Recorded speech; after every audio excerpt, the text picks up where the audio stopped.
وسلم علی رسولہ الکریم اما بعد اعوذ باللہ من الشیطان اللعین الرجیم بسم اللہ الرحمن الرحیم لقد کان لکم فی رسول اللہ اسوۃ حسنہ آمنت باللہ صدق اللہ مولانا العظیم وصدق رسولہ النبی الکریم الامین۔ معزز و محترم سامعین، آپ کے علم ہے کہ ہمارا یہ سلسلہ درس آقا علیہ السلام کی سیرت طیبہ کے حوالے سے روزانہ کی بنیاد پر ہوتا ہے۔ کل کے درس میں آپ کے گوش گزار یہ بات کی گئی تھی کہ کس طرح جناب عبد المطلب نے اپنے بیٹے عبداللہ کے لیے سیدہ آمنہ کا انتخاب کیا۔ سامعین کرام، آئیے ذرا اس شادی سے پہلے دولہا کی ایک جھلک دیکھ لیں کہ جس کی خوبصورتی کا اور آپ کے تاریخ میں بڑا چرچا ہے۔ جس طرح مصر کی خواتین حضرت یوسف علیہ السلام کے شاہکار حسن کو دیکھ کر مدہوش ہو گئی تھی، اسی طرح عرب کی عورتیں قریش کے اس جوان رعنا کے جمال بے مثال پر فریفتہ تھی اور ہوش و خرد سے بیگانہ ہو چلی تھی۔ محترم حضرات، اور آگے تاریخ میں لکھا ہوا ہے کہ وَكَانَ أَجْمَلَهُمْ فَشَغَفَتْ بِهِ نِسَاءُ قُرَيْشٍ وَكِدْنَا أَن تَذْهَبَ عُقُولَهُنَّ۔ وہ حسین ترین انسان تھے، قریش کی عورتیں ان کی محبت میں پاگل اور دیوانی ہوئی جاتی تھی۔ 10-20 نہیں، 50-100 نہیں، بلکہ سینکڑوں لڑکیاں ان کی محبت میں گرفتار تھی اور آس لگائے بیٹھی تھی کہ ہماری شادی عبداللہ سے ہو جائے گی۔ مگر محترم حضرات، جب عبد المطلب نے سیدہ آمنہ کو منتخب کر لیا تو عشق عبداللہ میں وارفتہ دیگر لڑکیاں عمر بھر غم محبت کو دل میں بسائے کنواری بیٹھی رہی اور انہوں نے کہیں بھی شادی نہیں کی کہ اگر عبداللہ نہیں تو پھر کوئی اور بھی نہیں۔ کسی نے اس موقع کے لیے کہا تھا، ہاں مجھے اپنی ان تنہائیوں سے پیار ہے، یہ جو میرے ساتھ ہے تیرے چلے جانے کے بعد۔ اس باب میں سیدنا حضرت عباس بن عبد المطلب فرماتے ہیں، لما بنا عبداللہ بآمنہ احسو مئتی امرات من بنی مخزوم و بنی عبد مناف خطنا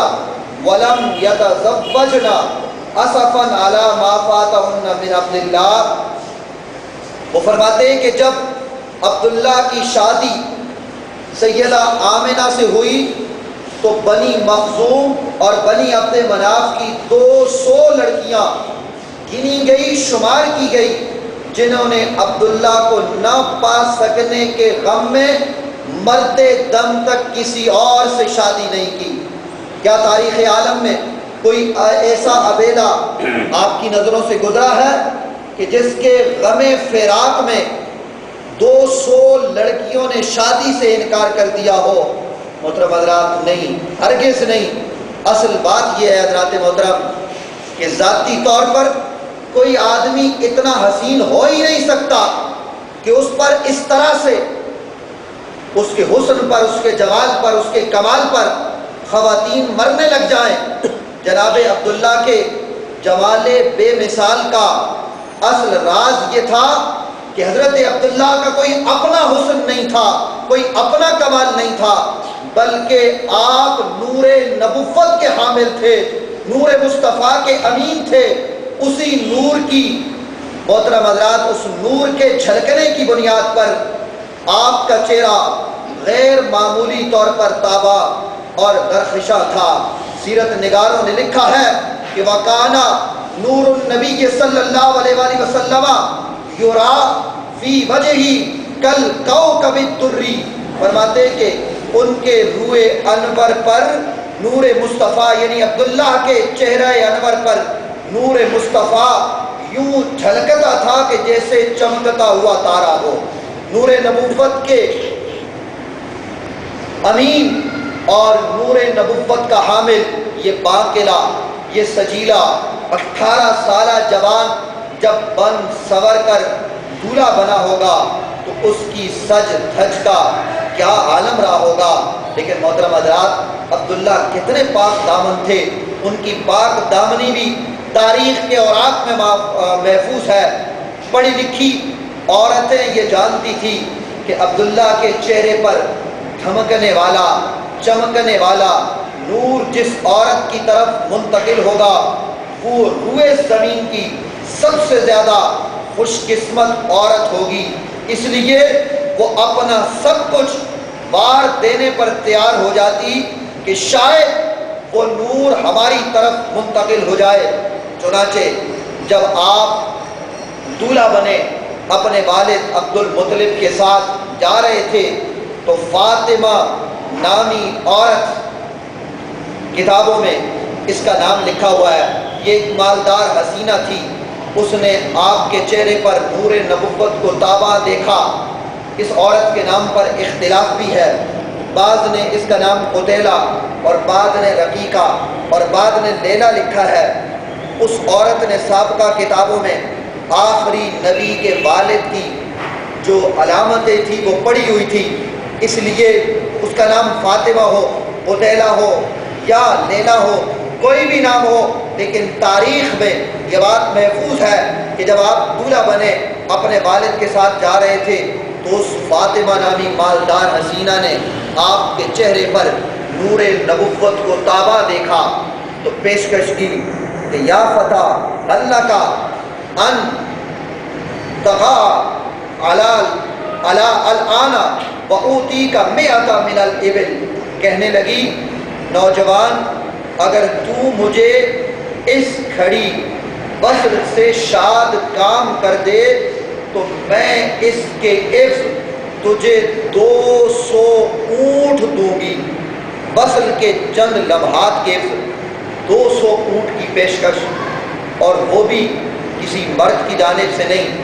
بلکہ ایک مرد کو صنف مخالف، صنف نازک کی جانب سے، اتنی پرکشش کہ زاہدان پارسا کے قدم کی ڈگمگا جائیں۔ بڑے بڑے عابد، بڑے بڑے زاہد اس مقام پر پھسل گئے، مگر حیرت ہوتی ہے اس دور میں جب حلال اور حرام کی تمیز اٹھ چکی تھی، جاہلیت کا دورہ تھا۔ آج لوگ آسانی کے ساتھ کہہ دیتے کہ نبی علیہ السلام کے والدین کے بارے میں آقا علیہ السلام کے نسب پر تان کرتے ہیں، آقا علیہ السلام کے خاندان کے حوالے سے کلام کرتے ہیں۔ جناب اس دور میں چونکہ آقا علیہ السلام نے فرمایا تھا کہ میں پاک پشتوں سے پاک رحموں کی طرف منتقل ہوا، یہ ویسے ہی حضور نے نہیں فرمایا۔ اس دور میں جب حلال اور حرام کے درمیان کوئی تمیز نہ تھی، محترم حضرات یہ ساری تمیزیں اٹھ چکی تھی۔ اس دور میں حضرت عبد المطلب کے فرزند جناب عبداللہ نے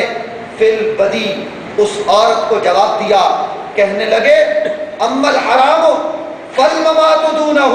والحل لا حل فاستبینہ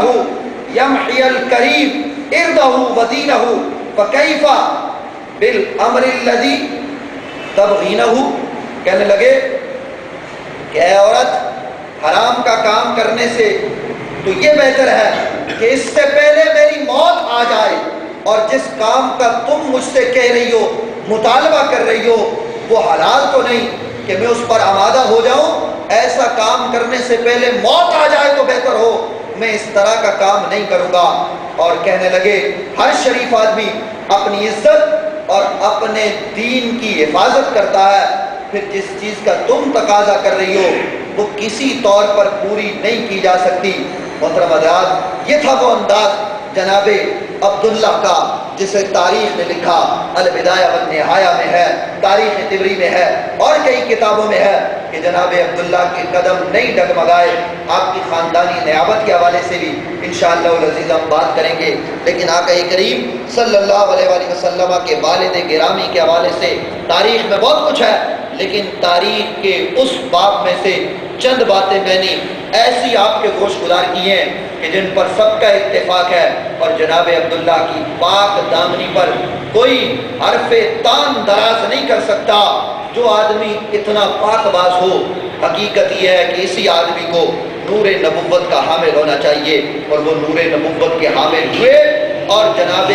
سیدہ آمنہ کے پاس وہ نور منتقل ہوا۔ یہ عورت بعد میں ملی، اس کا قصہ کیا ہے انشاءاللہ العزیز اس کی تفصیل آنے والے دروس میں آپ کے گوش گزار کی جائے گی۔ بارگاہ سمعیت میں یہ دعا اور التجا کہ وہ کریم ہم سب کو